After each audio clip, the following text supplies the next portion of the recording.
Welcome to the channel Swasti creations. ಅಭಿನಂದನೆ. ಸಾಯಿ ಸುತೆಯವರ ಸಾಮಾಜಿಕ ಕಾದಂಬರಿ. ತಾನೇ ಸ್ಪೂನಿನಿಂದ ಇಡೀ ಬಟ್ಟಲು ಗಂಜಿ ಕುಡಿಸಿದ. ಅನ್ಯಾಯವಾಗಿ ಸಾಯಂಕಾಲದ ಪ್ರೋಗ್ರಾಂ ಕ್ಯಾನ್ಸಲ್ ಆಯಿತು. ಮುಖ ಮಾಡಿದಾಗ ತಲೆಯ ಮೇಲೊಂದು ಮುಟಕಿದ. ಅದಕ್ಕೆ ನೀನೇ ಕಾರಣ. ಒಳ್ಳೆ ನಿದ್ದೆಯಲ್ಲಿದ್ದೆ.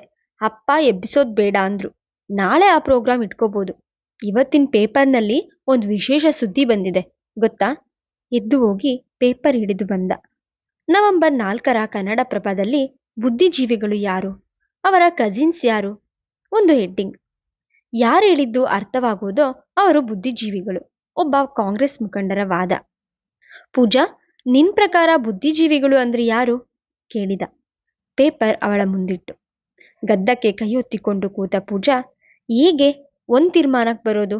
ಇಬ್ಬರು ಬುದ್ಧಿಜೀವಿಗಳೆಂದು ಹೇಳಿಕೊಳ್ಳುವವರನ್ನ ಪ್ರತ್ಯೇಕವಾಗಿ ಭೇಟಿ ಮಾಡಿ ಒಬ್ಬರ ಬಗ್ಗೆ ಇನ್ನೊಬ್ಬರನ್ನ ಕೇಳಿದ್ರೆ ಅವರಿಬ್ಬರೂ ಒಪ್ಪಲ್ಲ. ಅವರಿಗೆ ತಾವು ಬುದ್ಧಿಜೀವಿ ಅನ್ನೋ ಅಹಂ ಇರುತ್ತೆ ಹೊರತು ಇಬ್ಬರನ್ನ ಬುದ್ಧಿಜೀವಿ ಎಂದು ಒಪ್ಪಲಾರರು. ನನಗೂ ಕನ್ಫ್ಯೂಷನ್. ಚಿಂತಿತಳಾದ್ಲು. ಓಕೆ, ಅದಕ್ಕೆ ನಮ್ಮ ರಾಜಕೀಯ ವ್ಯಕ್ತಿಗಳು ಏನ್ ಹೇಳಿದ್ದಾರೋ ಕೇಳು. ಕಾಂಗ್ರೆಸ್ ಪಕ್ಷದ ಒಬ್ಬ ಮುಖಂಡರು ಯಾರು ಹೇಳಿದ್ದು ಅರ್ಥವಾಗುವುದಿಲ್ಲವೋ ಅವರೇ ಬುದ್ಧಿಜೀವಿಗಳು. ಇನ್ನಿದ್ದಕ್ಕೆ ಅದೇ ಪಕ್ಷದ ಇನ್ನೊಬ್ಬರ ಪ್ರತಿಕ್ರಿಯೆ.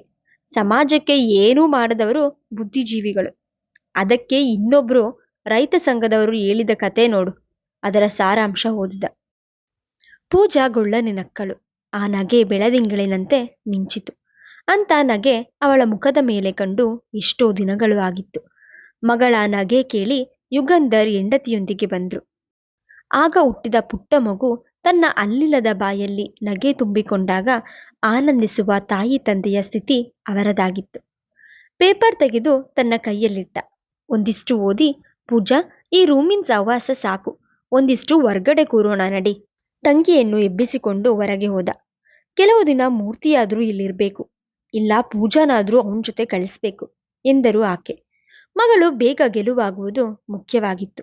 ಯುಗಂಧರ್ ಹೂಗುಟ್ಟಿದ್ರು. ಕೆಲವು ದಿನಗಳಾದ ಮೇಲಾದ್ರೂ ಪೂಜಾ ಚೇತರಿಸಿಕೊಳ್ಬಹುದು. ಆಮೇಲೆ ವಿವಾಹ, ಅವಳದೇ ಒಂದು ಮನೆ, ಅವೆಲ್ಲ ಸರಿ. ಆದ್ರೆ ಮೂರ್ತಿ ಬದುಕೇನು? ವರ್ಷಕ್ಕೆ ಮುನ್ನವೇ ವಿಯೋಗ ಅನುಭವಿಸ್ಬೇಕಾ? ಸ್ವಲ್ಪ ತಲೆ ಬಿಸಿಯಾಯಿತು. ಅವರ ಮಸ್ತಿಷ್ಕದಿಂದ ಪೂಜಾ ಸರಿದು ಮೂರ್ತಿ ಕೂತ.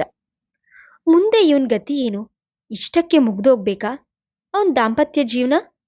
ನಿನ್ ಸೊಸೆ ಕೆಲ್ಸಕ್ಕೆ ಹೋಗ್ತಾ ಇದ್ದಾಳಂತೆ, ಧೈರ್ಯಸ್ತೆ. ಇವನು ಡೈವರ್ಸ್ ಕೊಟ್ರೆ ಮತ್ತೊಂದು ವಿವಾಹವಾಗ್ಬೋದು. ಅದಕ್ಕೆ ಅಪ್ಪ ಅಣ್ಣನ ಕೋಪರೇಷನ್ ಸಿಗುತ್ತೆ. ಒಂದು ಚಿತ್ರವನ್ನು ಹೆಂಡತಿಯ ಮುಂದೆ ಬಿಡಿಸಿಟ್ರು. ಯಾಕೋ ಸೊಸೆಯ ಬಗ್ಗೆ ಅಷ್ಟೆಲ್ಲ ಯೋಚಿಸಲು ಇಷ್ಟವಾಗ್ಲಿಲ್ಲ. ಚಾರು ನಮ್ಮನ್ನ ಅದೆಷ್ಟು ಹೊಂದಿಕೊಂಡಿದ್ಲು, ಎಷ್ಟು ವರ್ಷದಿಂದ ನಮ್ಮೊಂದಿಗೆ ಇದ್ಲು ಅನ್ನೋ ತರ ನಡ್ಕೊಂಡ್ಲು. ಪೂಜಾಗೂ ಅವಳು ಎಷ್ಟೊಂದು ಇಷ್ಟವಾಗಿದ್ಲು. ಸೊಸೆಯ ಬಗ್ಗೆ ಸ್ವಲ್ಪ ಮೃದುವಾದರು. ಎಲ್ಲ ಸರಿನೇ, ನಾವು ಏನೂ ಅಲ್ಲ ಅನ್ನೋ ತರ ನಡ್ಕೊಂಡ್ಲು. ಎದ್ರು ಮನೆ ಹುಡುಗಿಗಾಗಿ ಪೂಜಾನ ಸಾವಿರಂಚಿಗೆ ತಳ್ಳದ್ಲು. ಸಕಲ ಕಲ್ಯಾಣ ಗುಣಗಳು ಅದರಡಿಯಲ್ಲಿ ಸಮಾಧಿಯಾಯಿತು.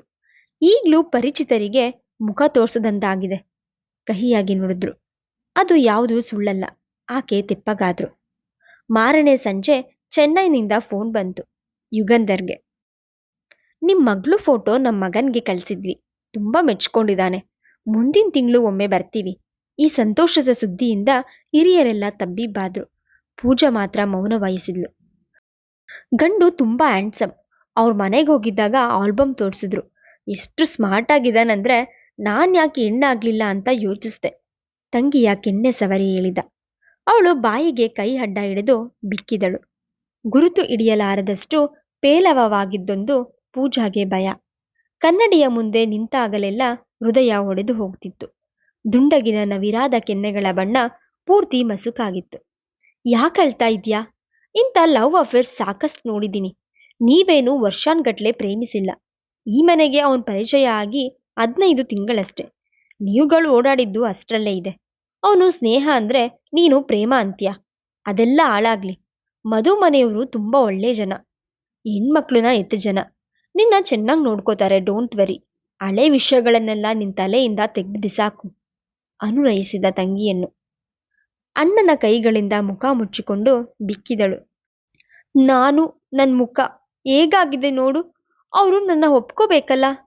ಅವಳು ಭಯವನ್ನ ಸ್ಪಷ್ಟಪಡಿಸಿದಾಗ ಸಮಾಧಾನದ ಉಸಿರು ದಬ್ಬಿದ ಮೂರ್ತಿ ಎದೆಯ ಮೇಲೆ ಕೈ ಇಟ್ಟುಕೊಂಡ.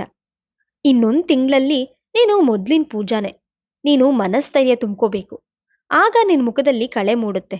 ಧೈರ್ಯ ತುಂಬಿದ. ಪೂಜಾಳಿಗೆ ಭಯವೆನಿಸಿತು. ಫೋಟೋದಲ್ಲಿನ ಚಂದದ ಚೆಲುವೆ ಈಗಿಲ್ಲವೆನಿಸಿತು. ಅವಳು ಬೇಗ ಚೇತರಿಸ್ಕೋಬೇಕು. ಏಕೆ? ಡಾಕ್ಟರ್ ಪ್ರಕಾರ ಕಾಲಾವಕಾಶ ಬೇಕಿತ್ತು. ಯುಗಂಧರ್ ರಾತ್ರಿ ಎಲ್ಲ ಮಲಗಿದ ಮೇಲೆ ಮಗನ ಬಳಿ ಈ ಪ್ರಸ್ತಾಪವೆತ್ತಿದ್ರು. ಪೂಜಾ ಭಯದಲ್ಲಿ ಸತ್ಯವಿದೆ. ಅವಳ ಕಣ್ಣುಗಳು ಎಷ್ಟೊಂದು ಕಳಾಹೀನವಾಗಿದೆ. ಸದ್ಯಕ್ಕೆ ಅವನು ಪೂಜಾನ ವಿವಾಹವಾಗದಿದ್ರೂ ಪರವಾಗಿಲ್ಲ, ತಕ್ಷಣ ಮದ್ವೆಯಾಗಿ ಶಾಕ್ ಕೊಡಬಾರ್ದಿತ್ತು. ಅವಳ ಭವಿಷ್ಯನ ಹಾಳು ಮಾಡ್ದ. ಕೈ ಸಿಕ್ಕಿಕೊಂಡ್ರು.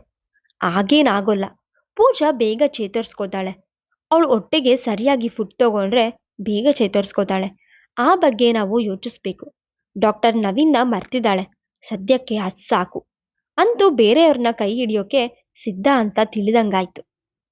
ಮಗನ ಮಾತು ಅವರಿಗೂ ಸರಿ ಎನಿಸ್ತು. ತಂದೆ ಮಗ ಎಷ್ಟೋ ಹೊತ್ತು ಕೂತು ಮಾತಾಡಿದ್ರು ಮನಬಿಚ್ಚಿ. ಮುಂದೆ ಚಾರುಲತಾಳೊಂದಿಗೆ ಸಂಸಾರ ನಡೆಸುವ ಆಸೆ ಇಲ್ಲವೆಂದು ಸ್ಪಷ್ಟಪಡಿಸಿದ ಮೂರ್ತಿ. ಮರುದಿನ ಇವನು ಬಸ್ ಸ್ಟ್ಯಾಂಡ್ಗೆ ಹೊರಟಾಗ ಸ್ಕೂಟರ್ನಲ್ಲಿ ಎದುರಾದ ಡಾಕ್ಟರ್ ನವೀನ್ ನಿಲ್ಲಿಸಿದ. ನಿನ್ನನ್ನೇ ನೋಡೋಣ ಅಂತ ಬಂದೆ ಎಂದ. ಅಗತ್ಯವಿಲ್ಲ. ಇಬ್ಬರ ಸಮಯನ ಅನಗತ್ಯವಾಗಿ ವೇಸ್ಟ್ ಮಾಡ್ಕೊಳ್ಳೋದು ಬೇಡ. ಬರ್ತೀನಿ. ತನ್ನ ಪಾಡಿಗೆ ತಾನು ನಡೆದ. ಅವನಲ್ಲಿ ಯಾವುದೇ ಬದಲಾವಣೆ ಇಲ್ಲ. ಸದ್ಯಕ್ಕೆ ಚಾರುಲತನ ಅವನು ಕರೆದೊಯ್ಯಲಾರ. ಮುಂದೇನು? ಕೋರ್ಟ್ ಮೆಟ್ಟಿಲು ಹತ್ತಬೇಕು. ಅದಕ್ಕೆ ಚಾರುಲತಾ ಸಮ್ಮತಿ ಇಲ್ಲ. ಒಂದೊಂದು ತೀರದಲ್ಲಿ ಒಬ್ಬೊಬ್ಬರು.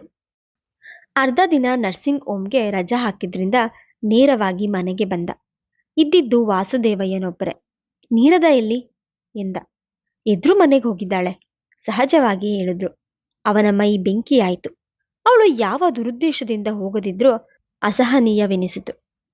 ಮೂರೊತ್ತು ಅಲ್ಲೇನ್ ಕೆಲ್ಸ? ಅಪ್ಪ, ಇನ್ನಾದ್ರೂ ನೀವು ಮನೆ ಕೆಲಸ ಮಾಡೋದು ನಿಲ್ಲಿಸ್ತೀರಾ? ಇಲ್ಲಿ ಕೈ ತುಂಬ ಕೆಲ್ಸವಿದ್ರೆ ಅಲ್ಲಿಗೆ ಯಾಕೆ ಹೋಗ್ತಾಳೆ? ಇರೋವರೆಗೂ ಚಾರು ಮಾಡ್ತಾಳೆ, ಮಿಕ್ಕಿದ್ದು ನೀವು ಮಾಡ್ತೀರಾ? ಯಾಕೋ ಯಾವುದು ಸರಿ ಹೋಗ್ಲಿಲ್ಲ. ಸಿಡುಕುತ್ತಾ ರೂಮಿಗೆ ಹೋದ. ಅಷ್ಟರಲ್ಲಿ ಬಂದ ನೀರದ ಅತ್ತಿಗೆ, ಸಕ್ಕರೆ ತಗೊಂಡು ಹೋಗ್ತೀನಿ ಎನ್ನುತ್ತಾ ಅಡಿಗೆ ಮನೆಗೆ ಹೋದವರೆ ಡಬ್ಬಿಯಲ್ಲಿದ್ದ ಸಕ್ಕರೆಯನ್ನ ದೊಡ್ಡ ಬಾಟಲ್ಗೆ ಬಗ್ಗಿಸಿಕೊಂಡು ಹೋದ್ರು. ಇಬ್ಬರು ಮಗಂದಿರ ದುಡಿಮೆ ಜೊತೆಗೆ ಗಂಡನ ಪೆನ್ಷನ್ ಕೂಡ ನೀರದ ಅಮ್ಮನ ಕೈ ಸೇರುತ್ತಿತ್ತು. ಶ್ರೀಮಂತಿಕೆ ಇಲ್ಲದಿದ್ದರೂ ಪರದಾಟವಂತೂ ಇರಲಿಲ್ಲ. ಕೆಟ್ಟ ಜನರು ಅಲ್ಲದಿದ್ದರೂ ವಿವಾಹವಾದ ಮೇಲೆ ಸದಾ ಬಂದು ಕೂಡುವ ನಾದನಿಯ ಮೇಲೆ ಸಿಟ್ಟು. ಅದಕ್ಕೆ ಈ ರೀತಿ ಸೇಡು ತೀರಿಸಿಕೊಳ್ಳುತ್ತಿದ್ರು. ಟವಲ್ ಎಗರ ಮೇಲೆ ಹಾಕಿಕೊಂಡ ಬಂದ ನವೀನ್, ಅಪ್ಪ, ನೀವಾದ್ರೂ ನಂಗೆ ಬುದ್ಧಿ ಹೇಳ್ಬೇಕಿತ್ತು. ನಂಗೆ ಈಗಾಗ್ಲೇ ಜೀವನ ರೋಸಿ ಹೋಗಿದೆ. ಯಾಕೆ ಮದ್ವೆ ಅಂತ ಸಾಯ್ತಾರೋ? ಏನಿದೆ ಇದರಲ್ಲಿ ಮಣ್ಣಂಗಟ್ಟಿ? ಜೋರು ದನಿಯಿಂದಲೇ ಗೊಣಗಿದ್ದು ಬಂದ ನೀರದ ಕಿವಿಗೆ ಬಿತ್ತು. ಅವಳ ಮೈ ಪೂರ್ತಿ ತಣ್ಣಗಾಯ್ತು. ಅವಳು ಸದಾ ಗಂಡ ಬರುವ ವೇಳೆಗೆ ಮನೆಯಲ್ಲಿರಬೇಕೆಂದು ಅಂದುಕೊಳ್ಳುತ್ತಿದ್ರೂ ಆಗುತ್ತಿರಲಿಲ್ಲ. ಅದಕ್ಕೆ ಅವಳ ಮೈ ಮರೆವು ಕಾರಣವಿರಬೇಕು. ಇಲ್ಲ ತಾಳಿ ಬಿಗಿದಾಗಿತ್ತು, ದಾಂಪತ್ಯ ಸುಖ ಉಂಡಾಗಿತ್ತು. ಮತ್ತೇನು ಎನ್ನುವ ಉತ್ಪ್ರೇಕ್ಷೆ ಏನು? ಅಲ್ಲೇ ಇದ್ಬಿಡು, ಇಲ್ಲಿಗೆ ಯಾಕೆ ಬರ್ತೀಯಾ? ಇದನ್ನೇನು ಗೆಸ್ಟ್ ಹೌಸ್ ಅಂತ ತಿಳ್ಕೊಂಡಿದ್ಯಾ? ರೇಗಿದ ದುರುದುರು ನೋಡುತ್ತ. ಅಮ್ಮ ಎಂದಳು. ಹೌದು, ನಿಮ್ಮಮ್ಮನ್ಗೆ ಕಾಯಿಲೆ. ಇನ್ನಷ್ಟು ಮಾತಾಡಿ ಅವ್ರ ನೆಮ್ಮದಿ ಕೆಡಿಸ್ತಾ ಇರೋಳು ನೀನೆ. ಅಲ್ಲೇನ್ ಕೆಲ್ಸ? ಅಲ್ಲಿನ ಭ್ರಮೆಯಲ್ಲೇ ಇರ್ಬೇಕಾದ್ರೆ ನಿನ್ಗೆ ವಿವಾಹ ಯಾಕೆ ಬೇಕಿತ್ತು? ಯದ್ವಾ ತತ್ವ ಕೂಗಾಡಿದ. ತಂದೆಯ ಎದುರು ದನಿ ಎಷ್ಟು ಎತ್ತರಕ್ಕೆ ಏರಿಸಿದ್ದು ಹಿಂದೆ. ಅವನ ಸಹನೆ ಸತ್ತು ಹೋಗಿತ್ತು. ಬಂದ ವಾಸುದೇವಯ್ಯ ಸೊಸೆಗೆ ಒಳಗೆ ಹೋಗುವಂತೆ ಸನ್ನೆ ಮಾಡಿ ಮಗನತ್ತ ತಿರುಗಿ, ಏನೋ ಇದು? ಇಷ್ಟರ ಮಟ್ಟಿಗೆ ಕೂಗಾಡುವಷ್ಟು ಹಳೇದಾಗಿ ಬಿಟ್ಟಿದ್ಯಾ ನಿಮ್ಮ ದಾಂಪತ್ಯ? ಎದುರು ಬದ್ರು ಮನೆ ಒಂದು ಕಾರಣವಾದ್ರೆ ಅವಳಮ್ಮನಿಗೆ ಕಾಯಿಲೆ ಇದು ಮತ್ತೊಂದು ಕಾರಣ. ಸರಿಯಾದ ಸಮಯ ನೋಡಿ ಮೆಲ್ಲಗೇಳು, ತಾನೇ ತಿತ್ಕೋತಾಳೆ ಹೇಳಿದರು ನಿಧಾನವಾಗಿ. ಈಗ ಮಗಳು ಒಂಟಿ ಪಕ್ಷಿ, ಒಂದೇ ರೆಕ್ಕೆಯಿಂದ ಹಾರಾಡುವ ಹಕ್ಕಿ. ಈ ಸ್ಥಿತಿಯಲ್ಲಿ ಇವರಿಬ್ಬರ ನಡುವಿನ ಅನ್ಯೋನ್ಯತೆ ಹಾಳಾಗುವುದು ಬೇಕಿರಲಿಲ್ಲ. ಇನ್ನಷ್ಟು ಮುಖ ದಪ್ಪಗೆ ಮಾಡಿಕೊಂಡು ಎದ್ದು ಹೋದ ನವೀನ್. ನರ್ಸಿಂಗ್ ಹೋಮ್ ಏನೇನೂ ಸರಿಯಾಗಿರಲಿಲ್ಲ. ಅದು ಒಂದು ಜಾತಿಯ ವರ್ಗದ ನರ್ಸಿಂಗ್ ಹೋಮ್ ಆಗಿತ್ತು. ಒಬ್ಬ ಮಠದ ಸ್ವಾಮಿಗಳು ಅದರ ದಾಯತ್ವ ಹೊಂದಿದ್ರಿಂದ ಆ ಮನುಷ್ಯನ ಮಾತೆ ಪ್ರಧಾನ. ಅವರ ಹೇಳಿಕೆಯಂತೆ ನಡೆಯಬೇಕು ನರ್ಸಿಂಗ್ ಹೋಮ್. ಕೆಲವೊಮ್ಮೆ ಪೇಷಂಟ್ಗಳ ಬಿಲ್ಗಳು ಕೂಡ ಅವರ ಅಣತಿಯಂತೆ ಸಿದ್ಧವಾಗುವುದು ಕೂಡ ಒಂದು ಅದ್ಭುತ. ಇವನ ಕೊಲೀಗ್ಸ್ ಮಠದ ಭಕ್ತರಾದುದರಿಂದ ಅವರ ಸಂಬಳವೂ ಕೂಡ ಹೆಚ್ಚು. ಅವರಿಗೆ ಸಿಗುವ ಕೆಲವು ರಿಯಾಯಿತಿಗಳು ಇವನಿಗೆ ಸಿಕ್ಕಿರಲಿಲ್ಲ. MS ಮಾಡುವುದು ಅವನ ಗುರಿಯಾದರೂ ಸೀಟ್ ಸಿಕ್ಕಿರಲಿಲ್ಲ. ಧನಬಲ ಅಂಥದ್ದು ಇಲ್ಲದಿದ್ದರಿಂದ ಅವೆಲ್ಲ ಗಗನಕುಸುಮ. ಅವನಿಗೂ ಕೂಡ ಭವಿಷ್ಯದ ಬಗ್ಗೆ ಭಯ ಉಂಟಾಗಿತ್ತು. ಚಾರುಲತಾ ಬಂದ ಕೂಡಲೇ ಮನೆಯ ಗಾಂಭೀರ್ಯ ಗಮನಿಸಿ ಒಂದಿಷ್ಟು ಅಳುಕಿದ್ದು ಸಹಜವೇ. ನೀರದ ನವೀನ್ಯ ಮಧ್ಯೆ ಸರಿಯಿಲ್ಲವೆನಿಸಿತು. ತಂದೆಯ ರೂಮ್ನಲ್ಲಿ ಇಣುಕಿದಳು. ನಿಶ್ಶಬ್ದವಾಗಿತ್ತು. ಮುಂದುವರೆಯುವುದು.